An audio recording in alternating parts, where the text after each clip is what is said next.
영혼을 성장시키는 책 소개방 영성 책방 시간입니다. 오늘은 김형석 교수의 기독교 아직 희망이 있는가? 기독교 아직 희망이 있는가를 내용 정리해 드립니다.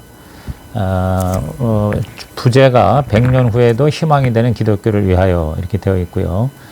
두란노에서 올해 2020년 10월 14일 날 초판이 나왔습니다. 223페이지에 정가는 12,000원입니다. 저는 이 책이 101세, 101살의 노학자가 썼다는 것, 그리고 그 제목이 정말 우리에게 너무나 중요하다는 것, 즉 기독교 과연 희망이 있는가 하는 이 제목 때문만이라도 읽을 만한 가치가 있다고 생각합니다. 그래서 이 책을 영성 책방의 교재로 선택했습니다. 먼저 목차를 읽어보겠습니다. 1부는 100년 후에도 희망이 되는 기독교를 위하여 100년 후에도 부끄럽지 않은 기독교가 되려면 기독교가 버려야 할 것들, 인류 역사에 희망을 주는 기독교가 되길. 제2부 인간다움을 회복하는 기독교. 신앙은 실천에 옮겨질 때 완전해진다. 신앙적 양심을 갖고 산다는 것.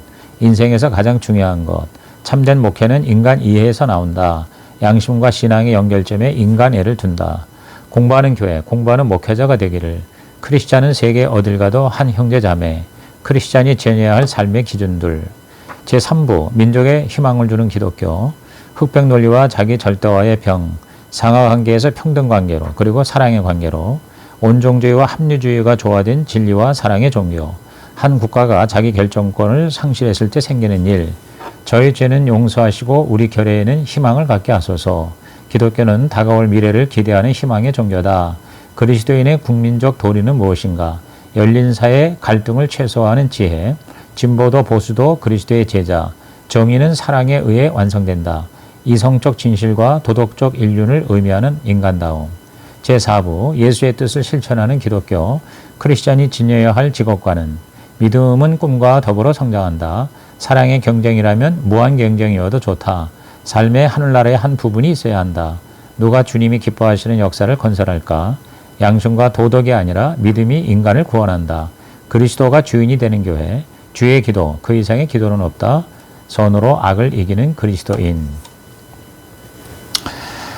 100년 전에 우리나라 기독교인들은 정신적으로 상위권을 차지했었습니다. 100년이 지난 지금 기독교의 위상은 중위권으로 떨어진 것 같습니다. 앞으로 100년 동안 지금 같은 상황이 계속된다면 기독교의 사회적 위상은 하위권으로 추락할지도 모릅니다. 그 이유는 기독교의 지도자들이 사회를 위한 사명의식을 상실했기 때문이죠. 이런 상황에서 우리 기독교가 100년 뒤에도 희망이 되려면 어떻게 해야 할까? 이러한 고민을 가지고 이 책은 출발합니다. 그리스도가 교회의 주인이 되면 교회보다 큰 하나님의 나라를 위한 사명을 감당할 수가 있습니다. 기독교는 교회보다 크지만 하늘나라는 기독교보다도 더 넓은 세계에서 성취되어야 합니다. 제1부 100년 후에도 희망이 되는 기독교를 위하여. 기독교와 크리스찬에 대한 평가는 우리 교회 안에서 우리끼리 내리는 것이 아닙니다. 사회가 평가해 주어야 합니다. 다른 종교인이 그리스도인을 높이 평가하며 사회 일꾼과 지성인이 크리스찬과 교회에 대해서 고맙게 여길 수 있는 것이 바로 좋은 기독교의 모습이겠죠. 그렇다고 기독교의 종교적인 우월성이 흐려져서는 안 될 것입니다. 기독교의 본래적인 의미를 제대로 찾아야 한다는 뜻입니다. 교양을 갖춘 지성인들도 믿고 따를 수 있는 종교가 되어야 한다는 당위성과 정신적 의무를 소홀히 하지 말아야 합니다. 사람들은 종교인이 많아지기보다 양심적인 지성인이 더 늘어나기를 원하고 있습니다. 우리는 교회라는 연못 속에서 스스로 만족하는 폐쇄성을 극복해야 합니다. 앞으로 한 세기 후에 기독교와 크리스찬이 부끄럽지 않고 존경받는 그리스도의 제자가 되고자 하는 자기의 반성이 있어야 합니다. 크리스찬의 문제를 극복하기 위해서는 무엇보다 기독교 스스로가 달라져야 합니다. 성직자와 지도층이 새로워지고 일반 신도들이 그 뒤를 따라야 합니다. 무엇보다 권위의식과 권위주의를 버려야 합니다. 권위는 있지만 권위주의가 되어서는 안 될 것입니다. 그리스도의 교훈은 사랑의 질서로 나타나야 합니다. 기독교적 권위는 사랑과 은총의 질서입니다. 미래의 기독교는 인간적 권위의식에서 나오는 모든 권위주의를 그리스도의 교훈과 뜻이 성취되는 신앙적 질서로 정착시키는 노력을 기울여야 할 것입니다. 둘째로 교회주의에 빠지지 말아야 합니다. 예수님의 목적은 인간적 교회 자체에 있지 않고 하나님 나라 건설에 있었습니다. 기독교는 하나님의 나라를 위해 인간에 의해 만들어진 교회입니다. 교회 자체가 목적이 아니라 교회를 통해 하나님의 나라를 세우는 것이 교회의 소임입니다. 교회가 기독교의 전부이고 교회로 출발해서 교회로 끝나는 것이 교회 존재 목적이 되는 것, 이것이 교회주의입니다. 교회주의를 탈피하는 것은 교회를 떠나거나 버리는 것이 아닙니다. 교회의 원래 목적을 이루고 세계와 인류에 희망을 주자는 요청인 것입니다. 셋째는 교권주의를 불식시키는 것입니다. 교회가 커지고 사회적 영향력이 강화되면 교권의 확장이 일어납니다. 그것이 보편화되면 기독교는 교권주의로 빠지게 됩니다. 중세시대가 바로 그런 세상이었습니다. 하나님의 나라는 가이사의 나라에 흡수될 수 없습니다. 교권도 권력이기에 잘 다스리지 못하면 치명적인 문제가 발생할 수 있습니다. 총회장 선출 등으로 문제가 일어나는 것이 가장 비근한 예입니다. 이 모든 문제를 해결하기 위해서는 항상 예수님이 보시는 관점으로 바라보아야 합니다. 기독교의 사명은 기독교의 세상화가 아니라 세상의 그리스도화입니다. 기독교의 세상화가 아니라 세상의 그리스도화입니다. 교회화하거나 교리화하는 것이 아니라 그리스도의 뜻과 가르침에 동참하여 진정한 크리스찬이 되는 것입니다.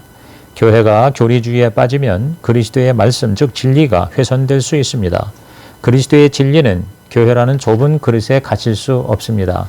기독교의 진리는 만인의 인생관과 가치관으로 받아들여질 때 비로소 진리가 되는 것입니다. 그렇다고 진리가 세속화되어서도 안 됩니다. 나 자신을 넘어 이웃과 사회의 존경과 흠모의 대상이 되어야 하는 것입니다. 제2부 인간다움을 회복하는 기독교. 진정한 신앙은 알고 믿는 데 그치지 않습니다. 믿는 바를 그대로 실천해야 합니다. 신앙은 실천에 옮겨질 때 완전해집니다. 아는 신학과 믿는 신앙과 행하는 실천, 이 세 가지, 신학과 신앙과 실천의 세 가지가 함께 가야 하는 것입니다. 이 세 가지가 그리스도 안에서 하나가 될 때 하나님의 은총이 우리에게 열매를 맺을 수 있습니다. 기독교인은 신앙적 양심을 가지고 살아야 합니다. 비도덕적인 사회에서 신앙적 양심을 지키는 것은 쉬운 일이 아닙니다. 도산 안창호와 고당 조만식은 그러한 삶을 사셨던 분입니다. 안창호 선생은 죽더라도 거짓말은 하지 말라, 죽더라도 거짓말은 하지 말라고 하셨는데 직접 들은 그 말씀이 아직도 마음에 생생하게 남아 있습니다. 조만식 선생도 신앙을 지키다가 공산군에 의해 순교당하셨습니다. 오늘날과 같은 사회악이 팽배한 세상에 살수록 크리스찬은 그 엄청난 사회악에 대해 나는 그리스도 앞에서 어떠한 의무와 책임을 감당해야 하는가를 묻지 않을 수 없습니다. 그것은 주님의 엄정한 요청이기도 합니다. 잘못된 정치 세력, 이기적인 경제 집단, 국민을 출세와 명예의 방편으로 이용하는 자칭 지도자들에 의해 소외당하는 이웃이 적지 않습니다. 크리스찬이라면 그들과 함께하는 양심적 동참의식이 있어야 합니다. 세상 사람들은 정의로운 투쟁을 통해 사회 악과 싸우고 있습니다. 그러나 우리 그리스도인은 거기에 더해 사랑과 봉사의 정신으로 무장해서 역사의 악을 극복할 수 있어야 합니다. 그리하여 사랑의 정의를 완성시키며 봉사가 투쟁의 차원을 넘어선다는 것을 입증할 수 있어야 합니다. 항상 최악의 역사적, 사회적 상황 속에서 최후의 승리를 약속하신 그리스도의 정신을 잊지 말아야 합니다. 그것이 바로 그리스도의 십자가를 지는 삶입니다. 인생에서 가장 중요한 것은 사랑과 봉사를 실천하는 것입니다. 참된 목회는 인간 이해에서 나옵니다. 인간을 사랑한다면 인간을 알고 이해하는 책임을 소홀히 해서는 안 됩니다. 인간을 깊이 아는 사람이 한 인간을 하나님의 자녀로 안내할 수 있습니다. 성경에 보면 예수님은 병자를 치유할 때 세 가지를 이루어 주셨습니다. 질병의 치유, 정신적 위로와 안식, 그리고 믿음에 따르는 신뢰와 희망의 회복이었습니다. 예수님은 인간을 아셨기에 그렇게 하셨습니다. 인간을 모르면서 교리만을 강조했던 서기관이나 제사장을 책망하셨습니다. 인간을 이해하는 의사이신 주님은 제자들과 함께 육체는 물론 정신과 영혼의 병을 치료해 주신 것입니다. 신앙은 양심을 세워줍니다. 법과 양심이 충돌할 때에는 그 중간에 선한 질서를 두고 판단하는 것이 필요합니다. 아무리 좋은 법이라도 사회의 선한 질서를 해치거나 파괴하는 것은 용납할 수 없습니다. 또 아무리 양심에 따르는 것이라도 그 행위가 사회의 선한 질서를 해치거나 파괴하는 것이라면 정당화될 수 없습니다. 사회 공동선을 해치는 법과 양심은 옳지 못합니다. 신앙도 마찬가지입니다. 인간애가 상실된 신앙은 아무리 자신에게 고귀하더라도 참 신앙이 아닙니다. 종교적 신앙의 기반도 사랑입니다. 이웃과 인간에 대한 사랑입니다. 신앙이 인간애를 통해 양심과 도덕을 더 높이고 그것이 사회의 선한 질서를 뒷받침할 수 있다면 신앙은 현대사회에서도 희망을 안겨줄 수 있을 것입니다. 기독교는 반지성주의가 되어서는 안 됩니다. 공부하는 교회, 공부하는 목회자가 되어야 합니다. 예수님의 교훈은 대중을 위한 복음이기도 하지만 학자나 사상가에게도 희망과 구원을 주는 복음이기도 합니다. 교회 안에만 갇혀 있으면 지적으로 뒤처질 수 있습니다. 옛날과 달리 지금은 교회의 지적 수준이 세상보다 못한 경우가 많습니다. 교리만 배우고 강요당할 뿐 인문학이나 교회사 혹은 인간 문제에 대한 무지한 경우가 적지 않습니다. 공부하는 교회가 박수하는 교회보다 희망적이며 진리를 가르치는 교회가 교리를 강조하는 교회보다 더 기독교적임을 인정해야 합니다. 크리스찬은 세계 어디에를 가도 한 형제 자매입니다. 국적이 달라도 그리스도인의 인생관과 가치관에는 공통성이 있어야 합니다. 기독교 사상에는 차이가 있어도 크리스찬의 믿음에는 동일한 흐름이 있어야 합니다. 그것이 없다면 기독교 신앙은 모래알과 같아서 다른 주의나 사상 혹은 이해가 다른 공동체에 흡수되어 버리고 말 것입니다. 크리스찬들은 그 어디에 있든지 크리스찬이기 때문에 서로 부정할 수 없는 공동체 의식을 가지고 있어야 하는 것입니다. 파스칼은 그의 명상록에서 정의는 강 저편에 살고 있다. 정의는 강 저편에 살고 있다라고 말했습니다. 세상의 모든 정의는 강 어느 편에 있는가에 따라 달라진다는 말입니다. 워싱턴의 선이 모스크바에서는 악이 될 수 있고 마르크스주의의 정의가 자유민주주의에서는 불의가 될 수 있습니다. 이러한 현실 속에서 적어도 크리스찬들은 강 이편과 저편을 초월하는 어떠한 동일성을 지니고 있어야 합니다. 그것이 역사와 사회의 정체성으로 인정받을 수 있어야 합니다. 기독교의 자기 동일성이 객관성과 보편성으로 인정받을 때 그 존재 가치가 정립될 수가 있을 것입니다. 크리스찬들의 자기 동일성은 세 가지로 요약될 수 있습니다. 첫째, 인간적 성실성과 정직성입니다. 성실한 사람은 하나님도 버릴 수 없으며 악모도 유혹할 수 없다라는 말이 있습니다. 성실은 믿음으로 가는 정도입니다. 아울러 둘째로 이기적인 발상과 행동을 버리고 이웃과 사회를 위해 봉사하는 것입니다. 세상 사람들은 내 책임만 다하면 되지만 크리스찬들은 나보다 못한 자들에게 사랑을 베풀어야 합니다. 마지막 세 번째로 더 나아가 하나님의 사랑을 인간 애와 인간 목적관에 결부시키는 것입니다. 이웃에 대한 사랑과 봉사를 실천함으로 모든 인간의 구원과 완성이라는 하나님의 뜻을 이루어 나가야 하는 것입니다. 제3부 민족에 희망을 주는 기독교. 어느 사회나 도덕성이 붕괴되고 가치관이 잘못되면 유지될 수 없습니다. 교회와 크리스찬은 우리 민족이 안고 있는 정신적 도덕적 가치관을 진단하고 치유할 의무가 있습니다. 그것이 진리를 실천하고 복음을 전하는 것입니다. 우리 민족의 질병은 흑백 논리적인 의식구조, 즉 이분법적 사고라는 자기 절대화의 병입니다. 원래 흑과 백은 존재하는 색이 아닙니다. 가상적이며 이론적일 뿐 색으로서 실제하지 않습니다. 그런 점에서 흑백 논리는 의미가 없습니다. 아무리 내가 옳아도 또 아무리 상대방의 잘못이 크더라도 항상 100대 빵, 100대 빵은 아닙니다. 그와 같은 가치관이 바로 공산주의이죠. 현대인의 우상은 자기 절대화입니다. 기독교가 회개의 교훈을 반복해서 강조하는 이유는 이러한 흑백 논리와 자기 절대화의 과오에서 벗어나기 위함입니다. 우리나라와 동양의 유교적 인간관계는 서로 사랑하는 관계보다 상하의 관계에 가깝습니다. 이른바 오륜의 부자 유친, 군신 유의, 부부 유별, 장유 유서, 그리고 붕우 유신 등이 그것입니다. 우리 사회의 많은 고통과 불행이 인간관계의 불평등에서 비롯되는데 이러한 불평등 관계를 평등 관계로 환원시켜야 합니다. 기독교의 사랑의 질서가 이 사명을 완수할 수 있습니다. 사랑과 섬김의 질서가 기독교의 본질입니다. 서로를 소중히 여길 수 있을 때 사랑의 열매가 얻어지게 되는 것입니다. 기독교는 처음부터 진리와 사랑의 종교로 출발했습니다.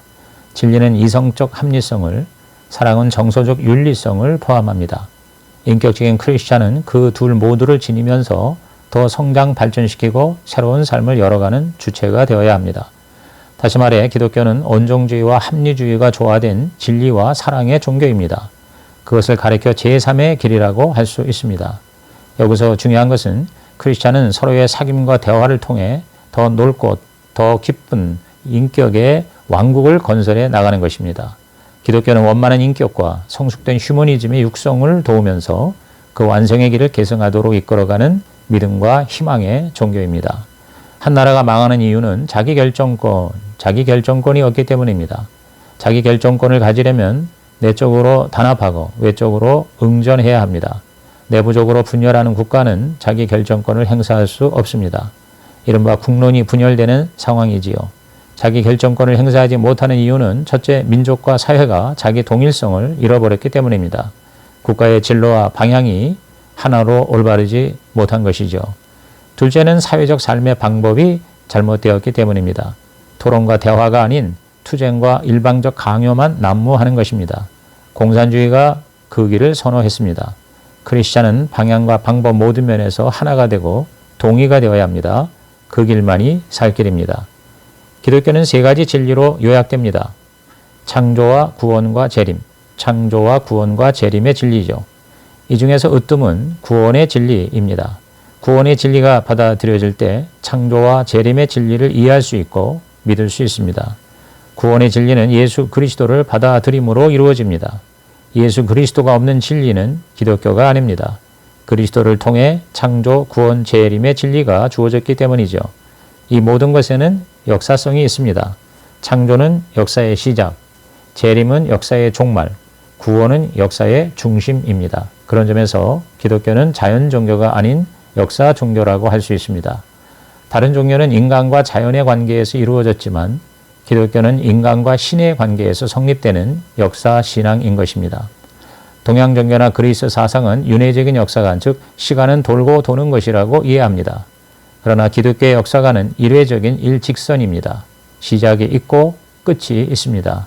그 시종, 즉 처음과 마지막 사이에는 역사적 의미가 깔려 있습니다. 기독교 신앙은 개인의 변화는 물론 사회의 역사적 변혁에도 큰 영향을 미치고 있습니다. 성경은 언제나 미래지향적입니다. 메시아를 기다렸고 메시아가 오신 이후 역사의 완성을 기다리는 종교입니다. 그리스도인의 국민적 도리는 무엇일까요? 프랑스 혁명은 귀족과 농민의 양극단적 상황에서 일어났지만 영국의 혁명은 중산층이 지배층과 피지배층 사이에서 완충 역할을 했습니다. 미국이 프랑스나 러시아보다 안정적인 역사를 가지고 있는 이유는 절대 다수의 국민이 중산층이기 때문입니다. 중산층은 보수적이고 애국적입니다. 건전한 기독교 정신과 기독교 운동을 통해 자각한 중견층이 많을 때 국가의 위기를 극복하고 안정된 사회를 유지할 수가 있습니다. 그런 점에서 크리스찬 모두는 경제적으로 중산층이 될 필요가 있습니다. 크리스찬들은 열심히 일하고 그 대가로 재산을 소유하되 가능한 많은 것을 이웃과 사회에 베풀면서 살아야 합니다. 예수님이 원하시는 경제관은 나와 가정을 위해서는 적게 소유하고 이웃과 사회를 위해서는 많은 것을 줄 수 있는 생활입니다. 애국심을 지닌 이 중견층의 자리를 지키는 것, 이것이 국민의 도리이자 크리스찬의 의무입니다. 기독교는 열린 사회를 건설하고 갈등을 최소화하는 지혜를 실천해야 합니다. 우리 사회는 지금 보수와 진보의 대립과 갈등이 매우 심각합니다. 거기에는 이유가 있습니다. 이에 대해서 김영숙 교수는 137페이지에서 이렇게 설명하고 있습니다. 한번 읽어보겠습니다. 유럽과 미국을 비롯한 선진국가의 진보와 보수는 자유민주주의란 한 나무에서 자란 두 줄기와 같다. 그러니까 질적인 차이는 그다지 크지 않다. 그런데 우리나라의 진보는 좌익적인 뿌리에서 자랐고 보수는 우파에서 성장했다. 그래서 두 가지가 섞여 있는 것 같아도 밑둥과 뿌리가 다르다. 그로 인해 일어나는 갈등과 모순도 적지 않다. 대립과 싸움으로까지 번질 가능성이 크다. 그렇다면 이러한 대립 문제는 해결이 불가능한가? 가장 우선되어야 하는 것은 극우나 극좌의 자세를 버리는 것이다. 또 사회는 그들을 용납해서도 안 된다. 그들은 자신의 주장과 이념을 행동에 옮겨 상대방에게 고통과 피해를 강요하기 때문이다. 또 그들의 독선적이며 배타적인 사고와 가치관이 용납되어서는 안 된다. 그것은 사회악으로 이어질 수도 있다. 그렇다면 해결 방법은 무엇인가? 과거가 어떠했는가를 묻지 않는 것이다. 물을 필요가 없다. 그럴수록 점점 더 곤란해진다. 앞으로 어떤 세를 지향할 것인가 하는 것이 더 중요하다.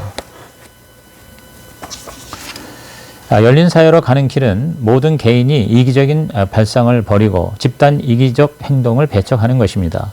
이기적인 욕망으로 남을 판단하고 심판하는 자들은 하나님의 심판을 받을 것입니다. 정직과 진실을 추구하고 인간의 존엄성과 권리를 확장시켜 나가야 합니다. 어느 누구도 자유와 행복을 추구하는 일에 규제를 받아서는 안 되며 인간의 기본권이 유지되어야 합니다. 경제적으로 버림을 당해서도 안 되지만 정치적인 억압은 더욱 용납될 수 없습니다. 유엔의 인권 헌장이 열린 세계를 위한 가장 으뜸가는 신념이 되어야 합니다. 크리스찬은 진보와 보수의 벽을 넘어 하늘나라를 꿈꾸는 열린 사회로 나아가는 역사적 사명을 다해야 합니다. 기독교인은 진보도 보수도 다 그리스도의 제자입니다. 두 가지 전제 조건을 생각합시다. 하나는 정치적 이념이나 목적을 앞세워 인간의 존엄성을 소중히 여기는 신앙적 가치관을 떠나면 안 된다는 것입니다. 또 다른 하나는 기독교 신앙은 영원하지만 정치적 활동은 시대와 환경에 따라 변할 수 있음을 알아야 한다는 것입니다. 정치인에게도 할 수 있는 일이 있고 해서는 안 되는 일이 있습니다. 크리스찬의 경우에는 더욱 그러합니다. 주께서 원하지 않는 일은 세상에서도 용납될 수 없는 법입니다. 정의는 사랑에 의해 완성됩니다. 사회주의자들은 평등을 투쟁의 대가라고 말합니다. 그러나 크리스찬들은 평등을 뒷받침하는 정의는 인간을 위한 사랑이며 사랑이 정의의 질서를 높여줄 때 진정한 평등이 이루어진다고 가르칩니다. 정의는 사랑에 의해 완성되기 때문입니다. 하늘나라의 현관에는 정의로운 사람이 들어섭니다. 그리고 정의의 현관을 통해 들어서는 것은 사랑의 집입니다. 더 많은 사람이 인간답게 살며 하나님의 자녀답게 은총의 질서에 머물게 되는 길은 사랑의 실천에 있습니다. 이성적 진실과 도덕적 인륜을 의미하는 인간다움이 진정한 휴머니즘입니다. 진실하지 못한 사고와 사상 위에는 어떠한 건설도 이루어지지 못합니다. 그것은 이미 선한 인간다움을 포기한 처사이기 때문입니다. 반석 위에 집을 지으라는 것은 진실 위에서만 역사적 건설이 가능하다는 뜻입니다. 한국이 북한보다 나은 것은 북한보다 정직하고 진실하기 때문입니다. 랑케는 가장 바람직한 국가의 모습은 도덕적 활력이 충일된 사회, 가장 바람직한 국가의 모습은 도덕적 활력이 충일된 사회라고 말했습니다. 제4부 예수의 뜻을 실천하는 기독교. 크리스찬이 지녀야 할 직업관은 무엇일까요? 모든 가치 있는 일은 이웃과 사회에 대한 봉사입니다. 그런 일만이 고귀하게 남을 수 있고 인생을 보람과 영광으로 이끌어줍니다. 봉사의 의미와 본질을 깨닫고 실천하는 것이 일을 사랑하는 것입니다. 그리고 그것이 크리스찬의 자세입니다. 일을 사랑하는 것은 기독교적인 인생을 살아가는 가장 귀한 가치관입니다. 돈을 위해 일하는 사람은 돈 때문에 인생이 빈곤해지기 쉽지만 일을 위해 일하는 사람은 일과 더불어 성취와 성공의 희열을 얻을 수 있습니다. 신나게 일을 즐기면서 한평생을 살 수 있다면 그보다 더 행복한 사람은 없을 것입니다. 지금은 무한 경쟁의 시대입니다. 경쟁을 피할 수 없다면 우리는 사랑의 경쟁을 해야 합니다. 사랑에 있는 선의의 경쟁은 우리에게 주어진 최선의 경쟁입니다. 그런 사랑의 선택은 도덕과 종교가 가르쳐주는 고귀한 교훈입니다. 가장 중요한 것은 우리 삶에 하늘나라의 부분이 있어야 하는 것입니다. 하나님의 나라는 크리스찬들이 삶을 함께하는 신앙의 공동체 안에 있어야 합니다. 그 공동체는 가정일 수도 있고 직장이 될 수도 있습니다. 우리 가정에 주님의 뜻이 머물지 않는다면 어떻게 신앙인의 가정이 되겠습니까? 비록 직장 안에 크리스찬 동료들이 없거나 또 적다고 해도 그 일터에 머물고 있는 나에게는 주님의 뜻과 하늘나라의 한 부분이 있어야 하는 것입니다. 누가 주님이 기뻐하시는 역사를 건설할까요? 사회 지도층에는 크리스찬이 변해야 합니다. 신뢰와 존경의 대상이 되어야 그리스도의 일꾼으로 쓰임받을 수 있습니다. 큰 일을 해서 유명해지는 것은 누구나 원하는 바입니다. 그러나 겉으로 드러내지 않고 조용히 주께서 기뻐하시는 일을 하는 사람이 역사를 건설하는 법입니다. 양심과 도덕이 아니라 믿음이 인간을 구원합니다. 기독교가 천국과 지옥이라는 상징적 표현을 쓰는 것은 비교적 선한 삶과 비교적 악한 삶을 상대적으로 구별하라는 뜻이 아닙니다. 하나님의 뜻과 사랑에 따라 구원을 받을 수 있는가, 그렇지 못한가를 구별하기 위한 것입니다. 인간적인 선과 악은 세례 요한까지의 문제로서 하늘나라에서는 극히 작은 것에 속합니다. 그리스도 이후에는 인간의 완성과 구원을 위한 믿음이 하나님의 은총이라는 관점에서 재평가되는 것입니다. 희망이 되는 교회는 그리스도가 주인이 되는 교회입니다. 교회는 인간이 중심이 되면 기독교 본연의 사명을 다하기가 어려워집니다. 그러나 그리스도가 주인이 되면 교회보다 큰 하늘나라를 위한 사명을 감당할 수 있습니다. 기독교는 교회보다 크지만 하늘나라는 기독교보다도 더 넓은 세계에서 성취되어야 합니다. 모든 신자들이 교회를 통해 진리를 자신의 인생관과 가치관으로 받아들인 후에 제각기 사회에 나가 맡은 일에 충성과 봉사를 다해야 합니다. 그럴 때 교회와 기독교 공동체를 통해 이 민족의 역사를 바꾸며 인류의 희망을 줄 수 있습니다.